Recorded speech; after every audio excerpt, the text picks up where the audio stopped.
games. I'm I feel like video games would be something to talk about. Okay. Video games are That's over. step one. No. Video games were Gamers never are good. over. Gamers are over. Well, yeah. Okay, sorry, yeah. Video Those who games play were never video good. games are over. Yeah. Video games are still great. There's just no one to play them because gamers are over. Yes. Yeah. It's unfortunate. Video games have never been better. There's just no one to enjoy them anymore. Video games only exist for two different groups of people to write inflammatory things about one another and just continue bickering. Yeah. A digital tree just fell in a binary forest, and no one was around to hear it. Translation, gamers are over. Mm-hmm. It did not make a really shitty Genesis sound, Like a fart. basically. Bastard. All right. Should we do a clap? I'm feeling like I've got the clap. we get our hands together. Clap. Get them ready. All right. 3, 2, 1. That was almost perfect. That was great. Depends on where you're sitting. Mm-hmm. Well, from where I'm sitting, Mike, you're always perfect. Yes. It's that little bit of gray in the beard. It gives you this Little bit. Well, Little bit. It's a low resolution feed. It looks like someone's granddad jizzed dust all over my chin. I knew that wasn't natural gray.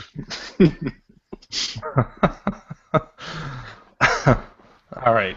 Should we do this thing? Why did it have to be somebody's granddad? I don't understand that. Because that's the only way that they would ejaculate dust, Greg. But It's a joke about their age. Grandfather? What do you mean? Just makes it terrible. I wanted it to be folksy. I wanted it to have a little bit of folksy charm. That's how we roll in Utah. Is that so wrong? Yeah. That's not so bad. Gotcha. It's got a hit in the Midwest. It's got to be something to get behind. Sounds like something you do in the Midwest. Mm. Hello and welcome to episode 418 of the Player One podcast for Monday, November 10th, 2014. I'm your host, Chris Johnston. We're down a host this week, so there is no way that we're spoiling the broth or have too many cooks. Really? Episode. Yeah. You are such a shameless whore. That's what I love about you, but yeah. This week, we have no Theobald. He has hurt his ribs, apparently. And won't be joining us. Yeah, and so in his place I have the other two guys that normally join me. He had to be pulling pretty hard to pull a muscle up in his roots. I didn't even think that way. From Halifax, Nova Scotia, Mr. Greg Seward. Hello. Heyo. Heyo. And from the great state of Utah, Mr. Mike Phillips. Hello. Hello. It's a pleasure to be here. Excellent. Yes. Yeah. You missed out last week. Oh, did I though? We had to bring in Yet in your stead. Yeah. And we were almost outnumbered by Canadians. So That's true. Yes. I was either unable to join last week, or I looked at the outline, saw the amount of Nintendo that was going to be discussed, and suddenly came down with flu-like symptoms. Disgust being the operative word. Yeah, exactly. Wow. Well, you missed a fun show. Guillaume was a good guest. It was good. We'll have him back on. He was really good. Sure. Yeah. Yeah. Yep. It's nice to have another Canadian. It's nice to have some diversity, too, because, our Americans that week were just both from the Midwest, and that's no fun. True. That's not representative of the country in any way. No, not at all. We need some more big city white guys. That's right. Yeah. New York City. That's the kind of diversity we're looking for. Speaking of big city white guys. Okay. Greg and I were on Kevin Laraby's Back in My Play, and he's one of them white guys from the big city. From the big city. Which really? big city is he from? Yeah. Boston. Boston? Is he in Boston? Yeah. Huh. Oh, we're sending a Christmas tree their way soon. I've been to that city. It's pretty cool. It is. Yeah, we were on Back in My Play last week talking about SegaNet. Mm-hmm. Nice. So listen to that show. Go to backinmyplay.com. Check that out. I will do that. And let's see. Then yesterday I was on Nintendo World Report's telethon, their yearly Child's Play telethon, talking about the Nintendo DS. So And you really are a shameless whore. I was just talking about the Addison Too Many Webb. Cooks thing, but you spread it all over the internet, don't you? That's right. Yeah, Man. that's how I do it. I was on Rebel FM this week. Were you? I was last episode of Rebel FM. Did we just You as a guest. Did we just get proof that Arthur Geese is just Mike's joke alt account? Maybe. That dude doesn't even exist. That dude getting the tattoo in that Microsoft video, just an actor. Hired That actor. would be something. That'd be pretty great. Gotta say. So yeah, Nintendo World Report, they did their telethon. They'll be doling out segments from that on their podcast feed. So check that out. Radio Free Nintendo. What were And they donate raising to money their, for? Their Child's Play charity. Oh, okay. Well, there you go. Thing. Yeah. So good times. Anyway, should we talk about some games? We might as well. I've got the next 10, 15 minutes blocked off for that. Okay.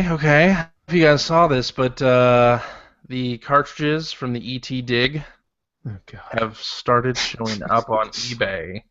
Own a piece of history. That's right. Never before or since in history has a company unloaded unwanted stock into a land. Man. Yeah. Yeah. So I think most of these the starting bid was like $50. And Good of course Lord. That's not a lot to pay for a crushed cartridge that reeks of rotten garbage.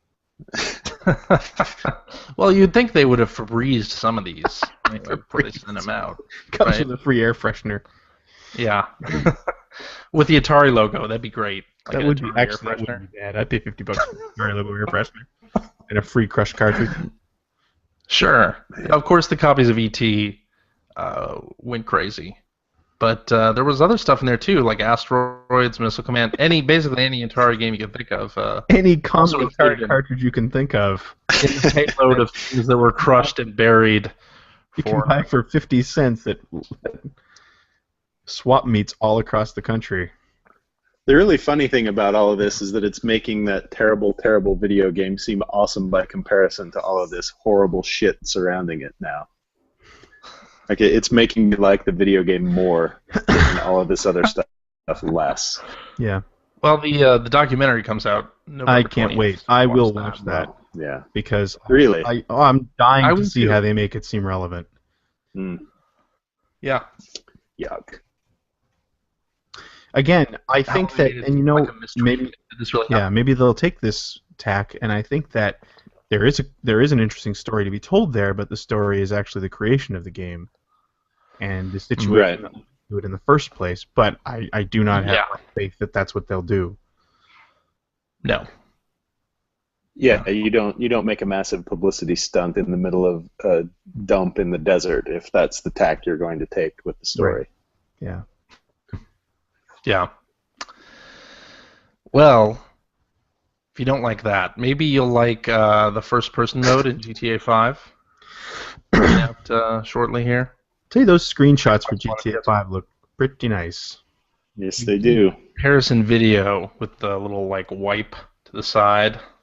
Pretty excellent. Pretty good. Did either of you guys finish that game? I don't remember. Yep. I That did was not pretty even doggone good game. I knew that it was coming out for next-gen systems, so I figured I may as well wait.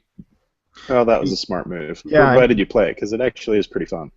Yeah, and I hope you'd spend time with it because, it's a good game. But having spent the time to finish it, I won't be buying it. We're going way too quick with our remakes at this point. Yeah, no kidding. I mean, I can tell you that I probably will pick it up, and it will be like between Christmas and New Year's when it's $19.99 on Steam or something like that, or $15 on Steam. Then I'll jump at it. Yeah. Share play. let's talk about this. PlayStation software update a few weeks ago added SharePlay ability, which is letting a friend come on and either take control of your spot or play as player 2 in a game on the PS4. Right. And the big outcry last week was that the new Call of Duty does not support it. But Activision came back and said, well, SharePlay was implemented fairly recently. We didn't have time to test the functionality in the game, and that's why we don't have it. So, but now that this is a thing, does that mean that they will patch it in, or just sorry we don't have it, and here's the reason why? And oh, by the way, we'd rather you just go spend $60 on your own copy. It does sound like they're going to patch it in. It does sound like they will. Yeah, that is the question. How common an occurrence is that going to become? Yeah. Which I guess is right up there with how common an occurrence is it going to be that anyone uses this feature, which admittedly seems pretty cool, and I would like to use it, but I've tried it. I don't know. Yeah? What'd you try it on? Divekick. Oh, yeah? How did that go? It was fine. I think it was a little bit laggy, but it wasn't bad. I was hard pressed to tell whether it was actually like input lag on my television or if it was lag based on the connection. So, but it was barely noticeable. So, no, I was pretty impressed. I mean, the visuals themselves were great. I mean, it looked crystal clear. So I don't know if it's streaming an image of the other person's screen or what, or if it's just downloading software right to your hard drive. But it felt fine. I liked it a lot. All right. That's cool. I heard of some people using it to play games that are only local multiplayer, like Titanfall. Yeah. That came out, so that would be great. It's a good idea. It is a good idea. I used it for like a half an hour, but it seemed solid when I used it. Right. Half an hour though is like 700 games of Divekick. I know. Trust me. So who are you playing against? I was playing against the computer, but it was TJ Lowerman was who I was connected with. Oh. I'm going to Interesting. Have you heard of Extra Life United? I have not. Nope. It's a tournament down in Disney World. I'm going to Disney World again this week. What? It's a charity tournament that's being run by Extra Life down in Disney World. I'm one of the 64 people who is going to try to get into the final round. And the first game we're playing is Divekick. And I don't own a copy of Divekick. So when I mentioned TJ Lowerman from That Sports Gamer, who was the team captain in the team I was on in Extra Life, he says, well, I've got a copy, and now we can share controllers, so check it out. And I realized that I'm probably not going to make it out of the first round. Well, you never know. Maybe those other people... that is an interesting game to choose. It is, yeah. There's a whole... I don't remember what all the games are that are going to be there, but I think I've played one of them once. So, well, now I've played two of them once. Well, you're a shoo-in. Yeah. I'm just letting my natural ability carry me through. I figure that's good for 10 minutes of fun. That's what my wife says. My natural abilities are good for 10 seconds of fun. Anyway. You just went from 10 minutes to 10 seconds. I did not notice that. It feels like 10 minutes to me. The shortness of breath I suffer feels like it must have been at least 10 minutes.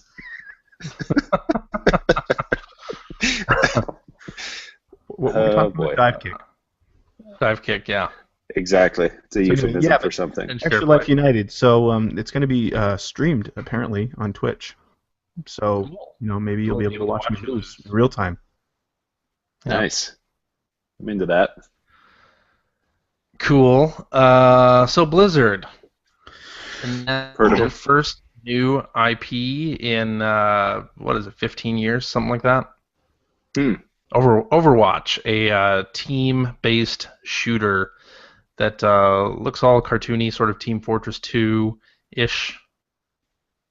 You guys see the trailer for this? Yeah. Shooter is an interesting thing for Blizzard. Yeah. I was hoping they'd bring back Blackthorn. Or StarCraft Ghost. StarCraft Ghost, yeah. Or Rock and Roll Racing. Rock and Roll Racing. Love that game. Me too. Lost Vikings. Especially on Super Nintendo. It definitely sounded better on Super Nintendo. Yeah, and 90% of the appeal of that game was the music, so yes. Yeah. I rented the hell out of that game back in the day. I pirated the hell out of that game. Oh my. But I played it a lot, so I feel justified. Look. I feel justified. Dark times. If you pirated it and you only played it once or twice, you felt like you were in the wrong? Exactly. And there were guys who did that, who pirated games and played them once, and that was it. It was just for the sake of pirating them. I did it for the love of the game. As long as you get the money you didn't spend's worth of time out of it. It was just exactly. Yeah. I like 3.5-inch floppy disks were expensive back then. They were up to $1, so you had to get your money's worth. Wow. Nice. Well, you have to It really looks interesting. I'll check it out. Too, right? I mean, how long did you had to rent the game? You had to go to and from the rental place. You had to play it. Not if you had connections. Oh my. Yeah. I'm trying to justify this for you, but yeah, it doesn't matter. Okay. I'm okay with all my horrible decisions. That one is among the least. You don't let them define you. That one is among the least offensive of the decisions I've made in my life. And it is.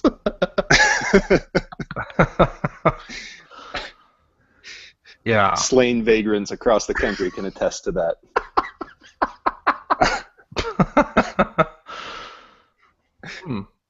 So Overwatch looks pretty cool. I've heard of it. Yeah. Yeah, that does look neat. Yeah, they did a cinematic trailer that has sort of a, I don't know, like a Pixar quality to it. Right. It looks good. So I think so. By Pixar quality, do you mean like the trailer seems like a sequel to a movie that never needed a sequel? Is that what you're... Are you talking about Toy Story? Harsh. Or Cars 2. Are we now talking... Oh, okay. Yeah, Cars 2. Take your pick. Haven't they done like 2 Cars sequels? No, well now there's Planes. Planes, Fire and Rescue. The spinoff got a sequel, so... Yeah. That's, yeah, I don't know that they need to make another Toy Story movie. No, I don't know that the first 3 are fine. We didn't even really need 3. Let's just admit that. No. Yeah. It was pretty good, though. It ended up being very good. We didn't need it, but it ended up being very good. No. Yeah. Exactly. Yeah. So, Nintendo. Back on Nintendo Direct schedule, which is whenever the hell they feel like doing one. Iwata was back in this one. He has been out for a few months due to illness. Feeling better, obviously. Yep. It's good to see. And so they announced Majora's Mask 3D in this one. Surprising no one. Surprising no one. They and brought apparently Iwata back and Majora's Mask, and no one could figure out which one they cared about least. Aw, jeez. Wow, that's cold. Later we found out from Eiji Aonuma that Majora's Mask 3D has been in the works since they finished up Ocarina of Time 3D. Again, surprising no one. In the works for a few years. Exactly. And they're adjusting the gameplay to make it better for people who may have stopped playing the N64 game. Like me. I am one of those people. I never really made it through that game either, so I am interested to see how that goes. Yeah. They showed off some Splatoon single-player mode in their video, which I think looks great. Okay, describe that, because I haven't actually seen this Nintendo Direct. So what is the single-player mode of Splatoon? What is it? Oh, they just showed like you versus these octopus enemies. So they didn't explain that there was any kind of actual campaign, or... They didn't really do a whole lot of that, no. Just shots from a single-player mode. So Duck Hunt's coming to the Virtual Console on your Wii U. Get ready. Warm those Wii remotes up. If the Wii remote doesn't work when it's less than an inch away from my screen, I can't play Duck Hunt. It's not the going way to play Duck Hunt. That's the cheater's way. That game. You call it what you want, my friend. Yeah. Okay? That's not how we play Duck Hunt. When you're in the wild and it's you or that duck, That may be how you play Duck Hunt up there in Canada, but in We're hunting America, people. we give the ducks a fighting chance by at least a few inches. Fighting chance. My absolute favorite thing about Duck Hunt is the thoughtful pause that I have to give every time someone says it before I go, oh, right, Duck Yeah. Hunt. Yeah. Yes, got it. Yeah. Yes. Yeah, so Totally they announced different some game. amiibo stuff too. You can use, Amiibo? you can use the figures in Hyrule Warriors and get some stuff. It seems. You are so getting an amiibo character or 3. I am. Well, I'm definitely because I put them on my Christmas lists. My Christmas. You're gonna have the whole group. So I'm sure I'll get one eventually, or they'll be on sale at Target, and I'll be like, okay. Why do I picture this? I picture this Christmas list somehow written in crayon on construction paper in one of those cubby holes behind you somewhere. It's all true. It's got stickers of candy canes and icicles on it. I don't know why. It just does. You'd be right. Mm. Right. So yeah, there's that stuff. Anybody here watch South Park? Last year. What? But I'll leave them again this year. Please bring me Okay. amiibo figures. That's right. Anyone here watch South Park? No. I haven't for a long time. I still like it whenever I see it, but it's not appointment television for me. Okay. Well, they did an episode all about freemium games and how freemium isn't free, etc. And it was good. It was a really good episode. It was on last Wednesday, and it's available for streaming on Hulu now, and probably SouthParkStudios.com. How did that sit with a man who produces freemium games for a living? Well, I would hope that our games are not as bad as most that hit the market, but it was very clear to me watching the show that Matt and Trey have been in meetings where people have pitched South Park free to play games. Oh, I'm sure. And tried to explain, how much money they make, because if you do it right, they're money making machines. So, yeah. Indeed. Shall we talk about some games?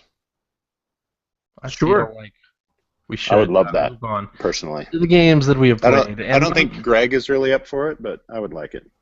All right, Mike, you were not here last week, so let's have you go ahead and tell us all about what you've been playing. Okay. What if I get 9 million sports games out of the way really quick? Go ahead. Do it. Okay. Basketball games. They released a demo for NBA Live 15. Oh, which God. You can play. It's an interesting tactic. It makes me wonder if, there's sort of a thing where as long as your game is appreciably better than it was last year, then you can garner some decent review scores, because that game is still pretty poor. But because it is so much better than NBA Live 14, I think people are giving it some possibly unwarranted pats on the back, at least based on the demo. I haven't played the full game yet, nor will I, based on the demo. Yeah. It's just really kind of stiff and still has a lot of the problems that EA basketball games have always had, with weird ball physics and strange off-the-ball AI from the computer, and it's just really stiff and gross. So, yeah, don't get that. But I have been playing tons of NBA 2K12, which actually reminded me of one of the canceled NBA games. I think it was NBA Elite. Or maybe it was the one that was supposed to come out after that. I still have the NBA Elite 11 demo on my PS3, by the way, and I play it from time to time, just as sort of a nice little video game curio. Nice. But there was one of them, I think it was the one after that, actually, where they were toying with the idea of making whether or not your shot goes in entirely skill-based, so not reliant on stats whatsoever. They would have a meter where if you hit the meter just right, you would make the shot, period. And the producer of the game was questioned about that. It was like, even if you were at half court or full court, if you hit the meter just right, and it would be more difficult if that were the case, you would make the shot. And he said yes, and people thought that was an interesting idea. That's a terrible idea, and I'm finding out that some of what they've done in NBA 2K15 is similarly a terrible idea, because I play a lot of the my player, my career mode, where you take your own guy and develop him through this little quasi RPG like experience. I think I talked about it last time I was on. But yes. So wait, you said you were playing NBA 2K12 and now you're talking about NBA 2K15. Yeah, that was wrong. 2K15. Right? I don't know why I said 2K12. Because apparently in my mind it's 2011. I don't know why that's. I don't know why I said 2K12. So I honestly NBA don't. 2K15. I even put it in the outline as NBA 2K12. Well, I noticed that. I know. I'm not saying that I'm smart. I've never said that. That beer. So here's the deal. Is the 50th one today. Just a second. The dog. Okay. So in the My Career mode, you get experience for what you do on the court, and then you can upgrade your stats based on that. So I've been dumping all of my experience into making my guy a ridiculous three-point shooter. And if you are a ridiculous three-point shooter in the NBA, you shoot about 40%, maybe 45% if you are a goddamn assassin from the three-point line. Okay, so less than half of your three-point shots go in. That makes you one of the best three-point shooters in the game, period. This year in NBA 2K15, there is a little shot meter under your dude to show you where the optimal release is to let go of the ball. And if you hit it right on, if you're open, you will just make the shot. And I've got it down to the point now where the timing is relatively easy. And so my stupid little rookie in NBA 2K15 shoots about 84% from the three-point line, which sounds awesome, but is really terrible. And I wish that they would... maybe there is an option to turn off the meter or change it, because it should be much more stats-based and much less skill-based. I think that is a really stupid Wouldn't that just decision. break the game, would it not? It does. It totally breaks the game, because if I play point guard and I bring the ball down the court, and if the guy is a step or two back from me, I just shoot a three-pointer and it goes in. And it's ridiculous. I finish every game scoring like 50 points, almost all on three-pointers, and it's dumb. I think that was a really poor decision. So anyway, there's that.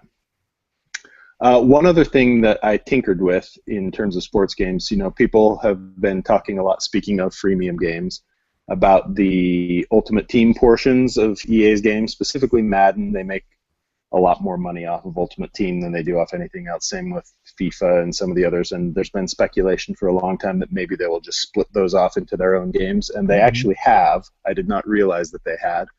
But when I was puttering around on the PC a little while ago, I bumped into FIFA World, which is just the FIFA version of Ultimate Team. That's all it is. It carved off as its own thing, and it's free to play, but money to upgrade. And it is kind of, what you were alluding to, CJ, some of the most nefarious kind of free-to-play stuff. So I downloaded it. Yeah. I played the first match, and it shows off how fun it is to play when you can win, when your squad is pretty good. I won my first game like 7-0 or something like that, which is ridiculous. Sure. And then it takes you in and shows you the next team that you're playing, and I won that game 4 or 5-0, something like that. And then it's, okay, here's your actual squad, and it's a bunch of scrubs who can't do shit, and you could never win a game to save your life with these guys. So it's time to start pumping money into the thing. And that was the point at which I deleted that from my hard drive. So that did not succeed with me, but I am very interested to see how that does with other people, because if it does well, I'm sure that we'll start seeing Madden World and NHL World and NBA World to go along with that. So popular. They're going to make so much money off that. Yeah. Yeah, I think in their recent earnings call, they were talking about how much more, that using marketing and corporate buzzwords, of course, how much more engaged players are with this year's versions, and it's all due to Ultimate Team. It's pumping money into Ultimate Team. It's telling that a ton of good features got cut from the latest NHL, but Ultimate Team is there in full force, and it was the first thing they fixed. That was broken with patches and stuff like that. So Yeah. Sure, of course. Yeah. Got to have I mean, priorities. I don't begrudge them making money, obviously, No. but man, the way those work, it just really rubs me the wrong way. It's really like there are a whole bunch of Contract things in. cards. Exactly. Yeah, That's exactly what pisses me off. I I don't don't begrudge them any part of that except for those fucking contract cards where I have to renew each one of those players. I don't even mind buying players or buying skills or whatever, but having to renew the contracts really pisses me off. Absolutely agree with you. Realize, of I course- would play it if I could just buy packs and hey, I got a great player, great, and now I have that player. But yeah, Exactly. now I have to keep buying contract cards for him. It's insane. Oh, that's Yeah, it's ridiculous. infuriating. I mean, you Yep. realize, of course, that free-to-play games. If you look at Japan and Korea, where people are going nuts for RPGs and Puzzle and Dragons and things like that, that basically like what EA is doing with Ultimate Team is that for Mhm. America, and Totally. it's a lot of people say, oh, freemium will never be like it is in Japan and the US. I mean, it already is. It's just that EA has found the right formula for that, and it's sports. When are they going to open the EA Sports Cafe where you go in and play these over a network or something? That completes the transformation into Asia. At least way. At least. Well, the transformation's not complete until someone sits there for so long they pass out. There is that actually reminds me, this is the weirdest thing. There is in the Salt Lake International Airport, there is an EA Sports store. Really? Yes. Whoa, And interesting. it just sells sports apparel and Not shows EA trailers. branded? No, just sports apparel and shows trailers of like 4-year-old EA Sports games up on their big screen. Weird. Like I was in the airport just this past week and walked past that store and they were showing a trailer of NCAA Football 13 up on their screen. Which is like, it's a franchise that no longer exists, but we're going to show you the one from 3 years ago just because. It was weird. Hmm. In non-sports news, you guys know that I am a ridiculously big fan of To the Moon. Yes. Yes. You gifted that game to me. Did you ever play it? I finished it. Oh, I really okay. enjoyed it. I did too. I completely love that game. I think it is uncanny the degree to which a 20-something-year-old guy was able to capture the angst of a 40-something-year-old guy in a game because, man, like the sense of regret and like these emotions that you can't possibly have when you're in your 20s, he fucking nailed them. So his next game just came out. It's called A Bird Story, and it is not With Shelley Duvall? It does have Shelley Duvall, Okay. yes, in a very interesting guest stint as Olive Oil, which is weird. Weird. Well, Um, it is her best role. Yeah, clearly. It is not a sequel to the Moon, but it does exist in the same universe as To the Moon, which has no bearing on anything in the game, if I'm being honest. And calling it a game is loosening the definition even more than it was to say To the Moon was a game, because To the Moon you had. It was an interactive experience. It was an interactive experience. I mean, you had to do some stuff. Yeah. In A Bird Story, you don't have to do very much stuff. For one thing, the game is incredibly short. It is about an hour long, and the amount of interaction that you have in that time probably adds up to, 2 minutes worth of moving your dude around. So yeah, there's not a whole lot there. The other thing that is slightly disappointing is that there's not a whole lot there in terms of story either. It's not only a much simpler gameplay experience, it is a much simpler story than To the Moon was. It is, and I don't want to give much away about it just because it's only an hour long. It's totally worth playing, in finger quotes, just because it's only an hour long. It's only $4 on Steam. So you may as well spend $4 on it and just check it out. The music is beautiful. The art style is still cool. There is a neat thing that he does in this one where the world transitions between the real world and sort of imaginary dream world, and the way he does it makes you think, man, I really wish that Super Nintendo RPGs had done something like this, because it's clever and it's cool and it's something that probably could have been done back then, but nobody ever really did it. So that part is kind of worth it. The thing that is most disappointing to me about it is that, To the Moon was sappy and sentimental and corny, but in ways that really appealed to me in really nice ways. A Bird Story it's just a little bit too earnest and sappy, and I don't know. It's just not particularly sophisticated compared to the Moon, which kind of bums me out. But it's still interesting enough and worth playing. There's also no text in the game, so To the Moon the story is told primarily through text. There is zero text in this. The story is told entirely through sound and animation and things like that. So interpretive that's dance. Another reason I'm sure why exactly why the story is so incredibly simple. But it's very, I don't know, it's very simple and sort of more, I don't know, naive or it skews a lot younger, I guess, than To the Moon does. All right. But it's still worth playing. $4, may as well do it. Cool. That's about it Not, for this week. You're not gonna tell us about. I also played the Evil Within demo? I played the Evil Within demo, and I don't have a ton to say about it other than it was neat enough that I will Is it on the probably pick up PC, that or is game that when it's on, cheap on Steam. That's I played not it on the PC. console. Yeah, Okay. Why? I haven't seen a demo for it on demo console. on Steam and not on the PS4. Like, I just don't Yeah, I don't know. get that. I don't know, but when it is cheaper on Steam, I will definitely play it because it's the right amount of creepy and weird for me, and it had some little stealth sequences in it that made it seem a little more interesting than maybe a Resident Evil game normally is. So I'm gonna give that a shot pretty soon. It looks neat. I don't know.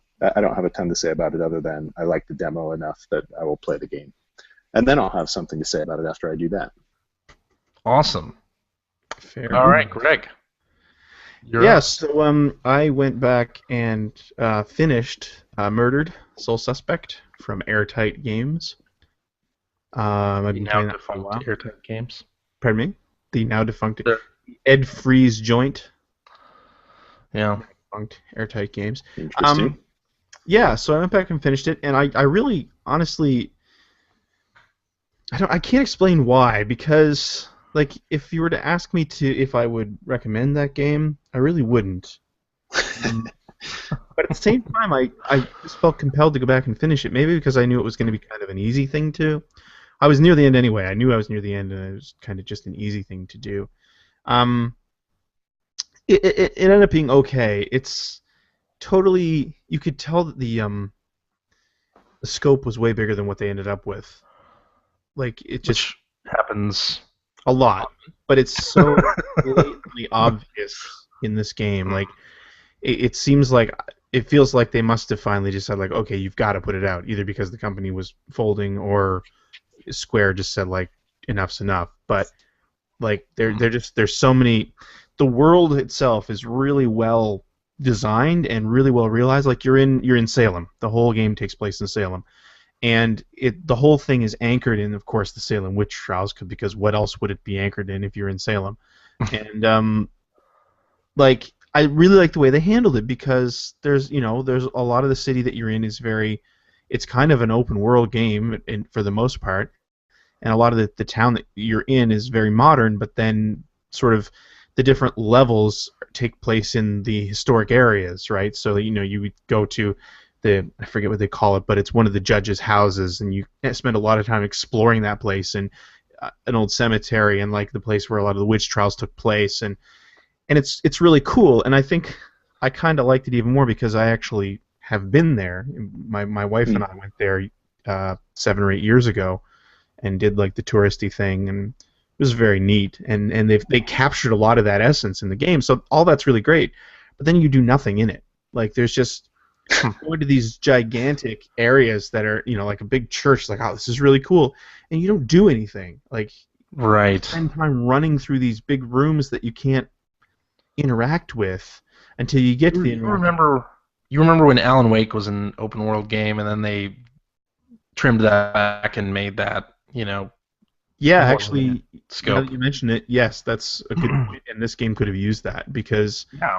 had it been a much more focused and linear experience, I think, and everything was like the whole thing was a little more active, it would be very cool.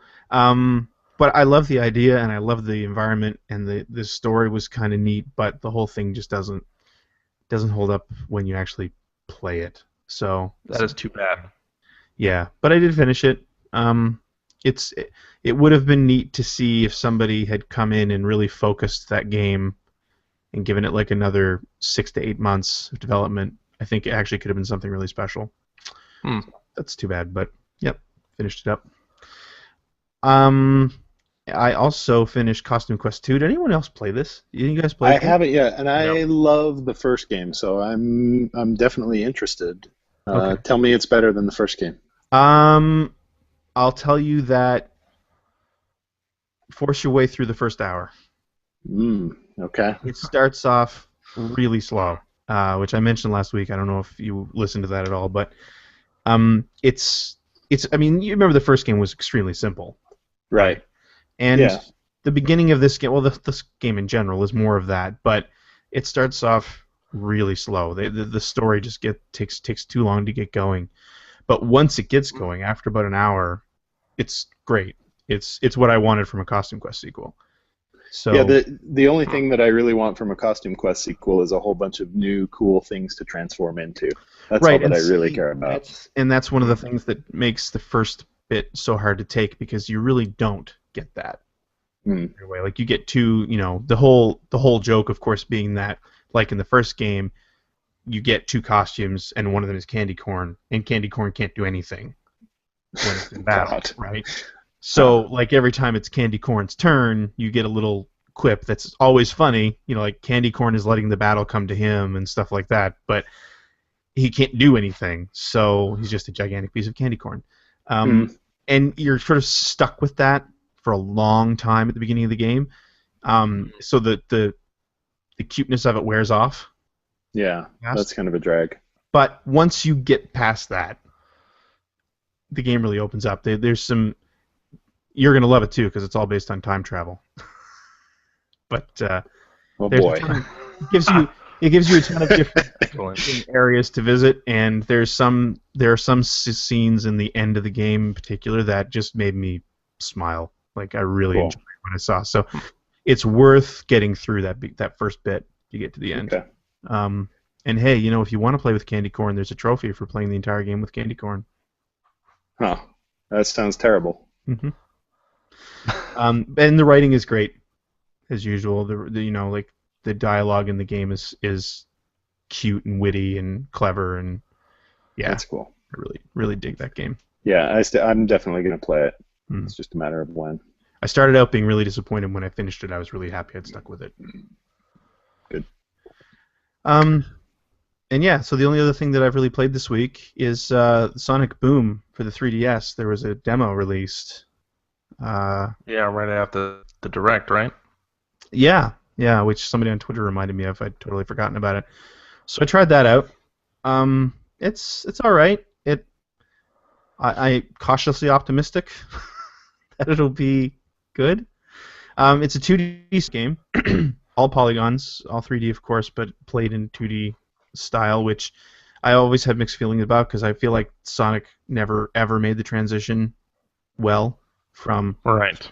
And I'm not even talking from like a 2D game to a sort of like full 3D world as much as the series never made a good transition from sprites to polygons. Personally, I feel like there was a lot lost when that happened. So this game actually it kind of plays more along the lines of a Mario, because Sonic and Knuckles and Tails and one of the characters who I can't remember the name of it. Maybe it's Amy Rose. I'm not sure, but anyway, you can swap between them at will during. If it's not Big the Cat, I just don't give a shit. It's not Big the Cat. You can swap between them at will during the game, and they each have, of course, different abilities. Like Knuckles I think he can climb and all that stuff. But when you run, you don't run at high speeds. You have to actually. There's a run button, just like a Mario game. So if you don't use that button, you're not speedy. At what point might the sonic boom occur then? While you're holding that button, I guess. I guess so.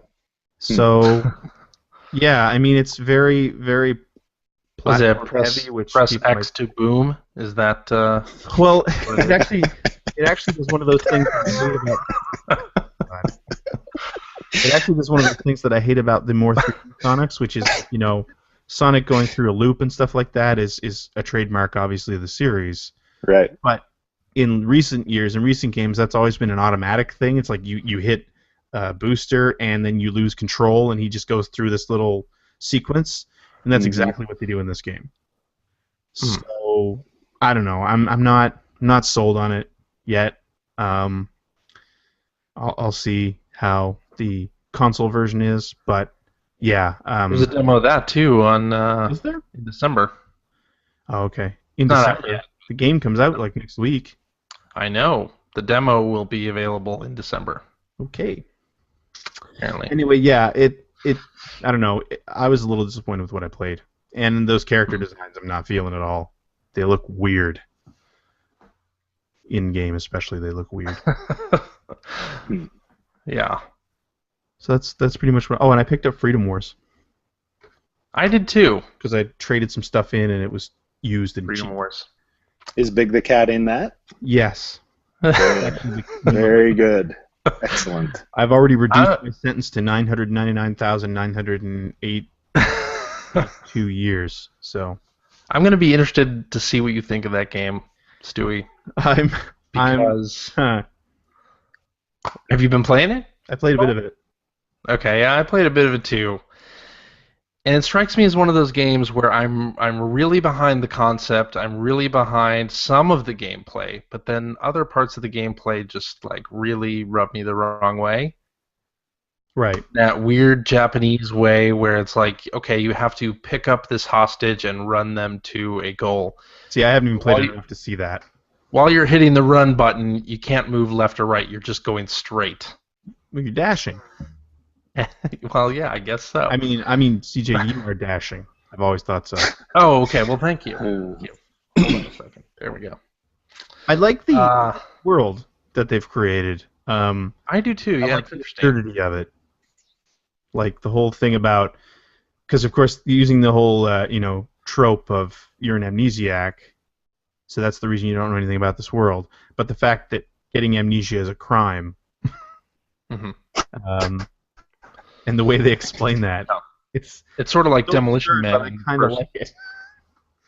Sort of like Demolition Man in the first little bit, where he's swearing or whatever in Demolition Man the movie, and he keeps getting those like infractions or whatever. Yeah. Yeah. If you try to do certain things in the game, even like take 5 steps around your cell that you're in at first, it increases your life sentence. Well, you don't even have the perk or the ability to recline. Yeah, you can't recline. Sleep laying down. You're not allowed to do that. So the idea, just for anybody who does care about this, the story behind this game is that it's a dystopia, future dystopia. Of course. Resources are at a premium, like natural resources you need to survive are at a premium. So of course it's all a bunch of warring factions. But the thing is that by being the way the game works is by being alive, by existing, you are a sinner because you're using up natural resources by the mere fact that you exist, and you haven't earned the right to do that. So I feel that way a lot. Way, just in my life, generally speaking. So you're immediately sentenced to 1 million years in prison, but you can take on missions that can contribute to your group. Panoply? Is that what it is? Panopticon, yeah. Panopticon. That you contribute to your Panopticon, and that will reduce your sentence. So it's kind of like a Monster Hunter. You go out and you find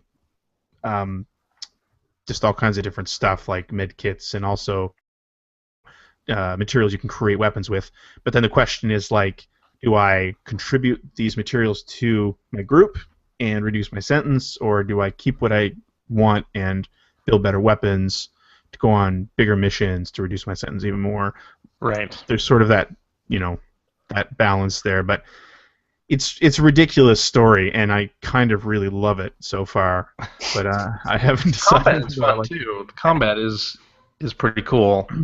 You have this mechanic where you hit the R trigger to target and sort of launch a harpoon at an enemy. You're Spider-Man. You drag them down by doing a little quick time event, tapping the circle button, or latching onto them and leaping onto them, at which point you can, you'll be riding on the enemy, stabbing them or shooting them or whatever you want.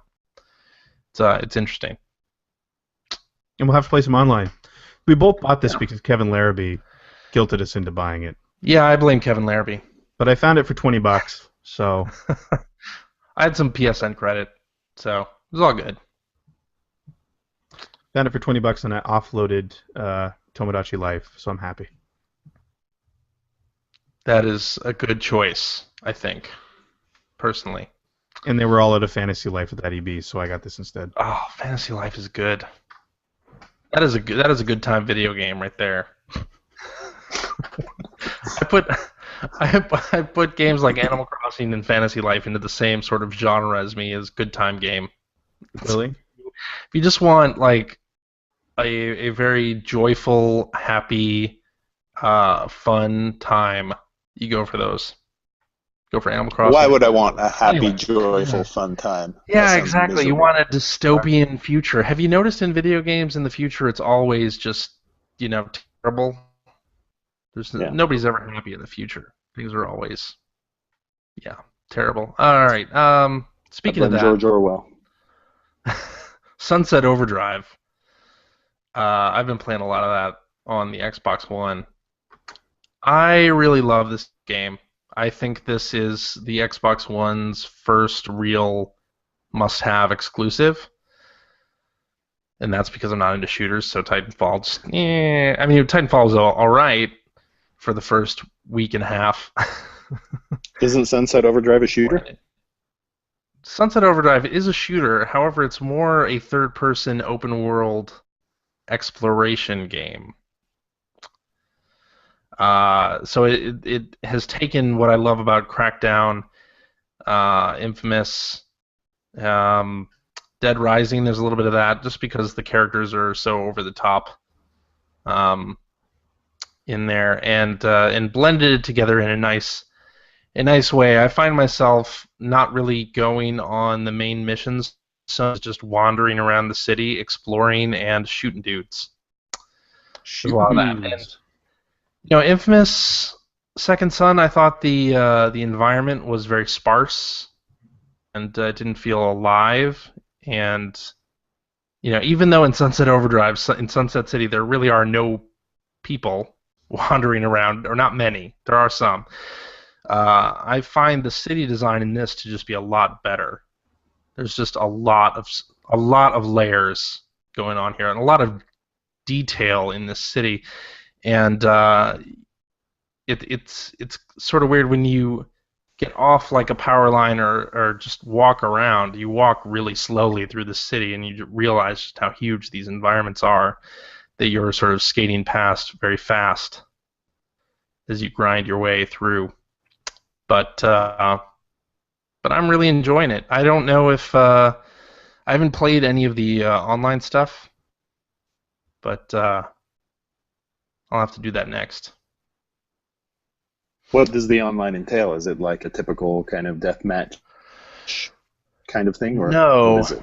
The online mode is called Chaos Squad, and what it does is it pairs you with I think 4, or you're in like a group of 4 players, maybe 8, and at first you play like 3 different events in the environment that then determine how difficult the end sort of tower defense round is going to be. So I'm not exactly sure what the game types are because I haven't played Chaos Squad, but I know enough from watching coverage of it on YouTube that you play these 3 mini games and then do a tower defense round. At the end of which you are assigned, you get like a roulette wheel spin for a prize that you can use in the full game, offline. So. Sounds fun. And within the open world, you register for an online game at phone booths, and you can, while you wait for your game, you can continue playing the offline. So this dystopian future has phone booths. It does. But this dystopian present does not have they are phone not booths. plentiful. They are not plentiful because I've only really found maybe 2. Like I haven't really been looking for them, but I usually don't even notice them. Interesting. So, either that's part of the world being so dense, or I'm just having too much fun shooting. I walked by a phone booth in Halifax the other day. I was shocked. Yeah, I can't remember the last time I saw a phone booth. Yeah. Anyway, Sunset Overdrive. To me, this game, like, if you end up getting an Xbox One, like, at any time, you should check it out. If you enjoyed Crackdown. I love Insomniac, so I'm certain that I would probably enjoy this too. Yeah, I think you would. And Greg, you have to play it. I know you. Yeah, I know. I gotta get. You haven't even opened it. I kind of decided I had to turn around and really focus on 1 or 2 games as opposed to playing a little bit of everything right now. Yeah. I'm just never. Yeah, I agree. Yeah, that's Sunset Overdrive has been my game for that. It's your jam. It's my jam. Yeah. Played a little bit of Pokemon Puzzle on the Game Boy Color because it came out for the 3DS Virtual Console. I only had the Japanese version of this before, so I feel justified in buying the the US version now. It's great. Of course, it's Tetris Attack or Panel de Pon, in wrapped with Pokemon accoutrements, and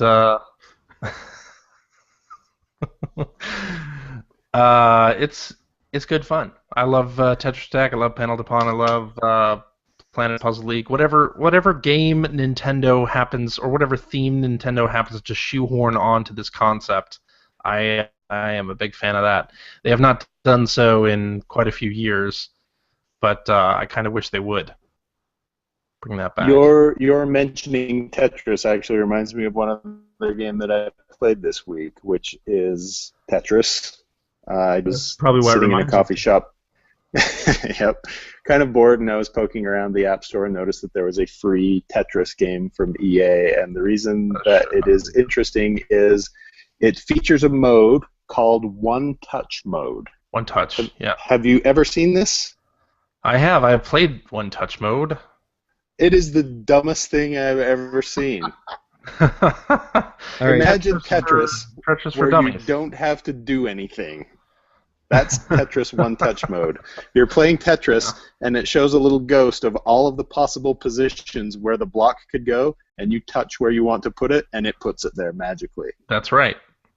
What the hell is... Who wants that? Anything. Yeah. You don't have to worry about anything. That's right. That was ridiculous. I was aghast when I played that. That was absurd. That was absurd. Yeah. I deleted that. That's nonsense. I don't blame you. I deleted that as well. I did not play a lot of that. Yeah. Gross. But Tetris Attack that Nintendo did. Sure. That is I love Tetris Attack. Game. And it is fantastic. It's been released as Pokemon Puzzle League, Pokemon Puzzle Challenge, Planet Puzzle League, all that stuff. Great series from Intelligent Systems. Yep. If you haven't played it, definitely pick that up. For sure. I also played a little bit of the Crew beta. Hit me. Tiny bit. I actually... The pinball game with Vince Neil and Tommy Lee and his penis and all that? Is that no. The Crew? No, and this game suddenly made me long for Forza Horizon's rewind button. Lots of mistakes, huh? I crash a lot in driving games, and especially like open world type driving games. There's a reason your nickname in Burnout was Escape Bonus. Exactly. It wasn't because you were good. Terrible. Because racing against you always got me 1 or 2 or 12 as you I'm terrible. crashed in front of me. Plenty of that, plenty of that. And as racing games have gotten more realistic and less arcadey and more reliant on things like, weather effects and night and day cycles, I find that my old man eyes, which now must be augmented by glasses, are just not as quick on the uptake when I see some taillights off in the distance. So, what in the hell are we even anymore? Explain this. Can you talk? So the crew. About this game now? You're in the super secret beta. Are you allowed to speak about it? Well, you can get into it pretty easily. You just Okay, register so your email address. let's talk. Send you a code. What's good about this game? What's bad about this game? Sell me on this, or convince me not to go through with the pre-order. You did pre-order it? Well, then. Pre-ordered everything. So of course. Why am I even asking? Dumb question. No, I mean it seems like an interesting mix of Forza Horizon and Burnout Paradise, where there's urban stuff, there's sort of off-road fun to be had. The races are fairly short that I've gone through in the beta anyway. There may be longer stuff in there. I'm sure there is, but there seems to be a storyline where you are doing some street racing, and your brother's gotten himself involved in the wrong crowd. So now you have to help the cops bring down some kind of government or some kind of rogue organization that does stuff in cars. I don't know. It's car-based. It's exactly the same storyline as Gran Turismo 5. Mm-hmm. By the way. Right. Is it really? Clearly. You are adorable. Rad Racer originally really pioneered that, but yeah, I'm having fun with it. I'll play a little bit more of the beta and see what we have there. It's sort of pushing me towards Forza Horizon, quite honestly, because I missed that damn rewind button. Well, and Forza Horizon is incredible game. So there's that. Is a really good game. Yeah. So I want you to know that you've convinced me to go through with the pre-order. Not because but because nothing you said told me anything about the game. So well, good. Myself. One other thing I really like is, how Forza Horizon has the thing on the road where it's like, this is where your line should be, and it's either green or red. And it's in the sky in the crew too. It's in the sky in the crew, yeah, and it's a blue line, and I like that a lot. Really? I actually like it. I like it being above the road. I don't know why. It's just like I can sort of see it in my peripheral vision and also keep an eye for taillights that I'm coming up on real quick. Yeah. It's good. I have just enough peripheral vision to see that blue line. You confound me, Johnston. I know. I am not a driving game aficionado unless it's Burnout Revenge, and even then, as you said earlier, I am terrible. So let's just go to hook up our Xboxes and play some Burnout Revenge. Can we still play that online? I think so. Really? It was a deal on. It was like a deal of the week last week or the week before on Xbox Live. Yeah. So I think that is still on. The game was good. Yeah. The really friggin' fantastic game. Why doesn't someone just make that? Speaking of the glory of illegal street racing, I hope you all took in the Furious 7 trailer this week. I did not. I've never seen one of those movies ever. Me neither. I'm not either. You should see them. The only Vin Diesel movie I have ever seen is The Iron Giant, and that's a great movie. Oh. Well, you should watch Pitch Black. Saving Private Ryan? Or? Oh, I've seen Saving Private Ryan. Was he in that? Yeah. Just like one of the first ones to die. Well, good.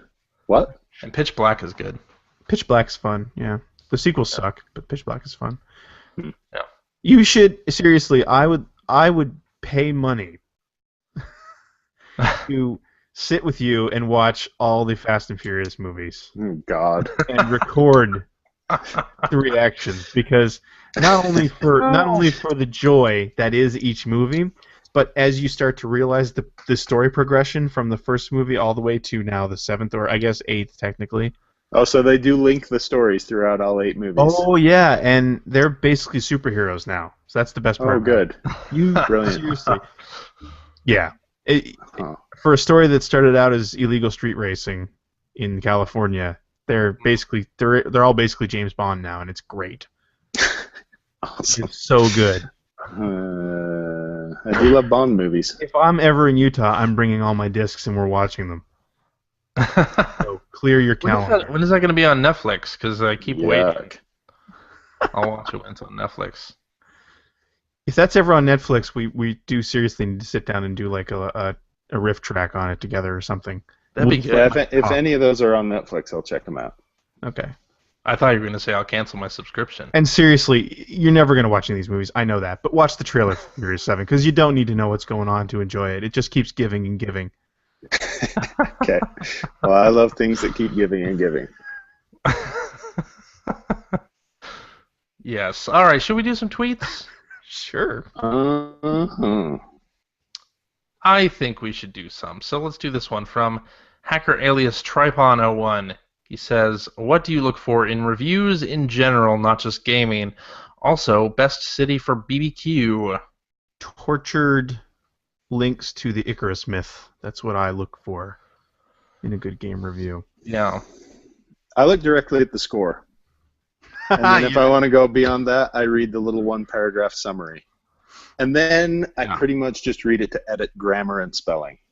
Publicly. Yeah. I honestly, at this point, I look for video reviews. Not because I'm not interested in what they have to say, but I'm not sitting there reading 1,000 words on a game. Especially since too many reviewers now are too worried about everything but the gameplay experience. Right. So I love it when I see on Twitter someone say, "This may be the longest review I've ever published." Then you're doing it Great. wrong. Super. Yeah. Exactly. You're doing it wrong. Maybe a review I never read. I look for reviews that tell me what their experience was playing the game, and not getting too hung up with being offended by part of content or parts in the game, like not trying to find meaning within it. I don't know. Those are the types of reviews I find that connect with me more. And, do you guys go to specific review sites, or do you go to Metacritic first? Or do you go to Metacritic ever?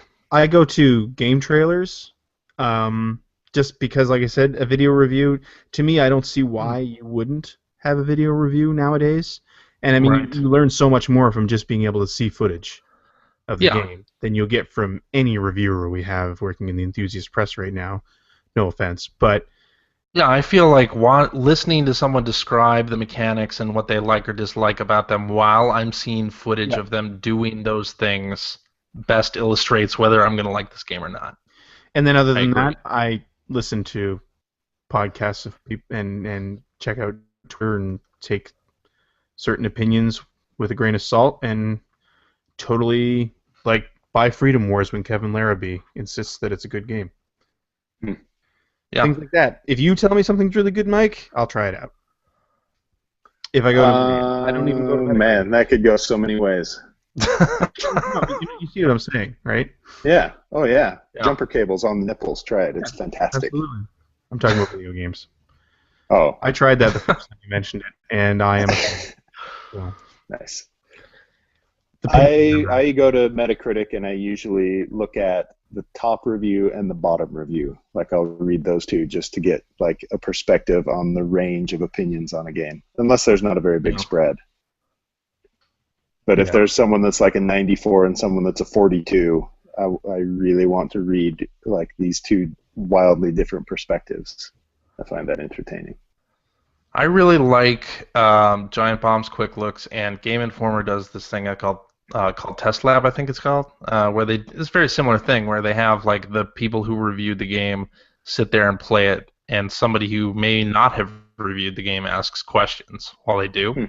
That's cool. And Yeah. I like that format. Game Trailers does something similar now. They call it Just Played, and it's the same thing. I mean, you get some footage, but it's usually one guy who probably wrote the review and another person who is very familiar with the game, but being asked questions usually by someone who hasn't played the game at all. It's usually by Brandon Jones, I think, actually. So. And Conan O'Brien is really the only reviewer I trust anymore. Who? Conan O'Brien. Well, yeah. Yeah. What do you guys think about that? Press X to pay respects. Oh, who Or cares? whatever. So much ado about nothing. About nothing, but it is ridiculous that it actually ended up in the game. That nobody said, why is this not just a cutscene, guys? I agree with why? Yeah. Why? And I know that it's like a misguided attempt to add gravitas to that scene because you're interacting with it now. But I don't think anyone disagrees that it's ridiculous. But I don't see why we have to spend thousands and thousands of words talking about it. The fact that it's ridiculous. And I think it's just emblematic. People are terrible at editing, especially editing themselves. Like the other. This is completely unrelated, but when people were talking about how terrible the facial scanning thing was in NBA 2K15, the whole time I'm thinking, they knew it was this shitty, just leave it out of the game. Nobody gives a shit if this is in the game or not, just leave it out. The only reason people are talking about it is because it's in the game and it's awful. Just don't put it in. Just edit it out. That's all you got to do. But they need that bullet point in the press release. Not if it's shitty, and they know it's shitty. Well, you're right. You're right. Although it did lead to one of the best videos on YouTube ever. So. Oh my god. Yeah. Yes. All right. So city for barbecue? We didn't answer that part yet. What? I assume that it's either like Memphis or Austin, but I don't know because I've never been to either. I've never been to either, but of the places that I have lived, Houston's pretty good for BBQ. The barbecue. I do like that you used the same word with two pronunciations back to back right there. I've never been to either. Either. That was pretty hot shit right there. I think I'm gonna start writing video game reviews again. That's a good idea. Good. That's a really good idea. I have to say, I'm not huge on. I like barbecue, but it's just that anytime you go to a barbecue place, all it is just a big plate full of meat, and I'm kind of not down with that so much. With that. Atlanta has. I don't really like that. Atlanta does. Oh, I'll bet Atlanta does. Plus, you're in America where all the servings are way too big anyway. That is definitely true. There's also that. Yep. All right, hacker alias JL Frost says, I'm considering a refurb Wii U Deluxe from the Nintendo Store, $200 with a 1-year warranty. Are you guys aware of any refurb issues? Actually, 3 or 4. Yeah, you got a year to find out. Yeah, really. 3 or 4 of my coworkers have bought the refurbs from Nintendo.com, and I haven't heard anything bad from that. I've only heard glowing things about. I am generally not afraid of refurbished electronics. Like I just had to replace my phone, and I got a refurbished version of the same phone, and it's awesome. It works much better than the one that I got rid of in replacement. So yes, I'm not scared, especially if they're offering a warranty. Why not? Yeah. Look at it as electronics that have been thoroughly tested. Exactly. Yeah. Yeah. All right, Hacker Alias Thorbon 3 says, Steam machines, what happened to those things? Is there even still a market for it now that the PS4 and Xbox One are out? I wasn't sure there was a market for them. Yeah, exactly. I mean, like, PCs are already... none of the things that they were offering were that much more simple than just buying a PC. They all sounded more limited. They were simpler than building your own PC, yeah. But yeah, exactly. I mean, you'd have been better off just speccing something out at Dell or something like that. Yeah. It was always a weird thing. I think before the systems came out, or even in this first year where new software has sort of been hard to come by, I think a Steam machine would have had a fighting chance. But now, I don't know. I think Well, they never did what they were conceptually intended to do, right? They didn't make it a simplified, unified platform. It was just another 15 versions of a PC you could buy. So unless they're going to actually go ahead and streamline it to the point where it's like a console, which they're not, because they can't, because it's still a PC, then they're sort of DOA. Yeah. Yeah, when I heard Steambox, what I was hoping for was something that basically was going to be a Windows box or something similar, but it was, small, would fit in my entertainment unit, and like you just said, I'd plug it in, press power, and I'd go. And, it'd still be a PC, but just get rid of all the front-end crap to get into that, but a high enough spec that I can play just about anything that's on Steam. That's what I wanted from a Steam box, but that's just a PC. Right. Exactly. I mean, I have a Steam box. And people who have bought a PS4 or Xbox One now, probably unlikely they're going to buy another, like any other next-gen console for the next year or so. I just don't think that's going to happen much. Yeah. Anyway, let's do this one from hacker alias USFHBomb, who says, which new Mario Kart 8 track are you most looking forward to? I think I know. Side bike. So did I hear that right, that track actually changes each time you play it? Yes. That's so cool. I'm looking forward to the Zelda track, though. With the rupees everywhere? With the rupees everywhere instead of coins, yeah. I think that looks cool. Yeah. Very cool. My answer is Nürburgring. Mm-hmm. To go with the Mercedes DLC? That'd be good. Yep. I would like to see Mario Kart with Nürburgring. Why not? It'd be fun. It's funny, that's the story in Gran Turismo 6. Yep. Oh, jeez. All right, let's do this one from hacker alias Dancing Solo, who says, of the 3 current-gen consoles, what is your preferred controller to use, then favorite controller all-time any system? Thanks. Some easy. I assume by current-gen he means PS4, Xbox One, Wii U? And Wii U, yep. I only own one of those, so my default answer is the DualShock 4.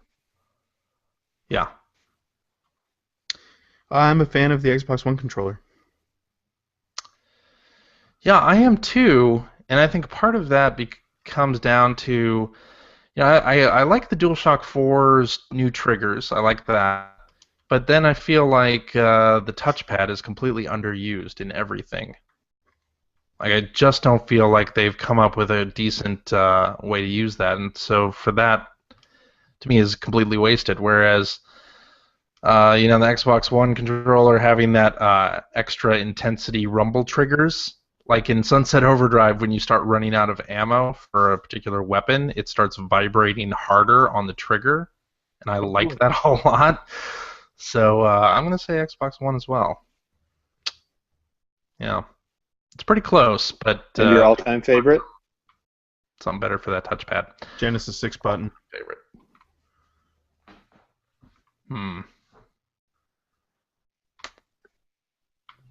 I'm going to say the 360 controller. 360 controller. Yeah. No, it's my all-time favorite. Shitty D-pad notwithstanding, obviously, but the rest of it is really good. Yeah. I'm going to say Super Nintendo controller. Lame. Super Nintendo controller. Not particularly ergonomic, but a really nice controller. No. Functional, though. Yeah, it was good. Like it. What's the worst controller? What's your least favorite? That's friggin' Jaguar controller. Give me a break. The Jaguar controller is the worst piece of... Thank you. Ugh. I'm glad you said that. I was going to if you didn't. There isn't a single button on that controller that feels right. Not one. And there are 47 buttons on that goddamn thing. The best Not part one of them feels good.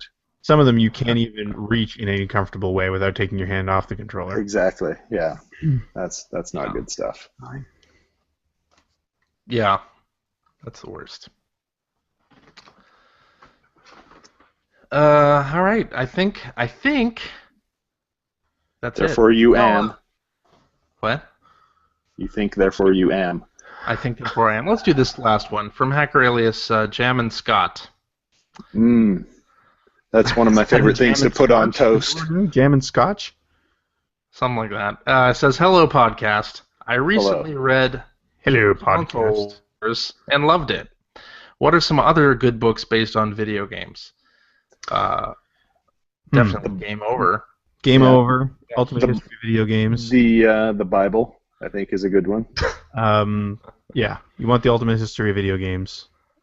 You want Masters of Doom. Yeah. Opening the Xbox is really good. That's and true. War Mega and Man Peace. Drive Genesis Collected Works that just came out is fantastic. I haven't seen it yet, but it's fantastic. Also, there are lots of books out there that are not about video games that are pretty This good is a that question you might want to about look books into about as well. video games. Yeah, I know, but I'm advising him to maybe look into some books that are not about video Listen, Poindexter. games. Relax. I think I recommended once when a similar question came up that you could read the novel J-Pop by Douglas Copeland, and it's pretty good. It's fiction, but it is about a kid who is a video game developer, and it has a really funny opening sequence about they're working on a skateboard game, and the suits want to transform it into something very, very different, and it's pretty funny. And then it's just 400 pages of working 40 extra hours every week. Unpaid. You'd be surprised how close that is to what it turns into. Yeah. Anyway, all those are good. Except the Bible. It's shit. Okay. It's pretty exciting in spots. I like the sex parts, but the rest of it's kind of Those were dumb. the spots I was talking about. Oh, Ezekiel chapter 23 specifically, I think, is pretty You know what is also I would recommend watching if you can find a copy somewhere is Once Upon Atari. Speaking about E.T. I've heard of that. The guy who made that game, Howard Scott Warshaw, did a series of interviews basically with people who worked at Atari in the 70s and early 80s, and that is some good stuff. I have that on DVD. Yes, and you can get it on DVD, and I think IGN released it at some point online, but I don't know if you can still access it anymore. But do yourself a favor and find a copy of that somehow and watch it, because it's easy to watch, it's not that long, and it's good times. Yeah. There's another book called Nintendo Magic: Winning the Video Game Wars that covers the Wii. Covers Nintendo during that time, and it's really interesting. It's originally written by a Japanese journalist with the Nikkei, and it was translated by a friend of mine, Paul Tuttle Starr, if you know him at all, which I'm sure nobody listening to this podcast does. But it's a really good book, really interesting. Maybe how do you know? Maybe Paul's mom listens to this. Maybe so. And now she's highly offended, and we just lost a listener. Shoot. Anyway, I thought it was really good. Really interesting into Nintendo as a company, and especially during the time leading up to the Wii release. And so, there you go. All right, then. I think that's a show. It vaguely resembles one. Sure. It's right along the A same lot less level of quality we've been Theobald than passing I off for this expected. Yeah. True. It's a blessing and a curse. Mostly blessing, but yeah. Alrighty, that is our show for this week. Thank you very much for listening. If you would like to comment on something you heard, or perhaps you have a question for us, you can direct all of that to @P1 Podcast on the Twitter, or you can go to our internet website at player1podcast.com. There you will find blog entries, all the show notes for our episodes too, whatever you want to do with that. If you want to find a particular episode, you can do player1podcast.com/ and then whatever episode number you want to listen to, and it comes right up. One thing you could do is take all of those notes related to each episode, put all 418 episodes together in one continuous Word document, and that might be the best book about video games ever written. Oh. I don't know. I wrote some of those really late at night. Probably not. Drunk when he writes those, by the way. Probably not a good idea. But I guess you could do that. And yeah, you can find the show notes for this episode, by the way, playeronepodcast.com/418. There you go. Easy tip on that. Sweet. And you can find a message board on our website where you can discuss this very episode with us and our other listeners. Cheap. You're not going to do Phil's part? If you would like to subscribe to the Player One Podcast, you can do so at playeronepodcast.com or by going to the iTunes Music Store. While you're at the iTunes Music Store, you can spend $1.99 on our app, our iOS app. Inexpensive. It is inexpensive. Really. And if you use phones outside the Apple ecosystem, well, Android phones anyway. Really pissed off you used ecosystem there, but go on. I spell it with an I. Okay, well, that's good. You can go to the Amazon Android store and download our app there as well. I think that's all Phil says. Well, that's all the important bits that Phil says. Then there's like 1,000 other words that bunch of weird robot noises and bullshit that goes in that too. On Facebook, you can listen on Stitcher. You can do all that good stuff. We stream these live. Yeah. YouTube.com/P1podcast. Live to tape on YouTube. If you want to come watch us, why wouldn't you? I mean, especially tonight, green shirt night. Here we are. We're all in our green shirts. Not all. Somewhere Phil's wearing a green shirt. Stewart's looks green to me. Vaguely green. Maybe it's just the lighting. I think it's because every time you guys speak, it actually is projecting green light. I think exactly. That's exactly what it is. I theorized that before you were able to join us the second time. There, I don't own a green shirt. I think I'm right. I don't own a green shirt. Well, I do, but it's about racist. 2 sizes too small, and that's no good. I think there are actually YouTube rules about that. So you're not allowed to wear a medium. Yeah. That's one of the rules. Medium-sized shirt is that's not good. A little too sexy for the internet. I got nothing else. I'm done. Thanks for joining us this week, Mike. It was great. We don't see you enough. I know. You don't. Yeah. But we should do this again next week. We should. Oh, we could do that. I'll be back from Florida by then. We could talk about all the hot new releases. Yeah. Are you picking anything up this week? I don't know what comes out other than Halo, so probably not. Halo, Assassin's Creed Unity, Lego Batman 3. I think that's it. Looks awesome, but I'm not picking it up. I'll talk a little bit more about NBA 2K15 next week. Or 2K12. Maybe what's happening. Or then 2K12. Maybe I'll go back. The week after is Far Cry 4 and Little Big Planet 3. Oh, I'll be very chatty that week. We have to make sure Phil comes on that week. Ugh. Yeah. Somebody, I don't know if you saw this, somebody recreated Castlevania Symphony of the Night in Little Big Planet 3. Oh my god. Yes. Nice. So, yeah. Hey, CJ. Check that out. Yeah. Thanks for hosting this week. Sure. Hey, anytime. That's what I'm here for. All right, I'll do it. Okay, sweet. Maybe. All right. That's a show. Yeah. Okay. Later, dudes. Bye-bye.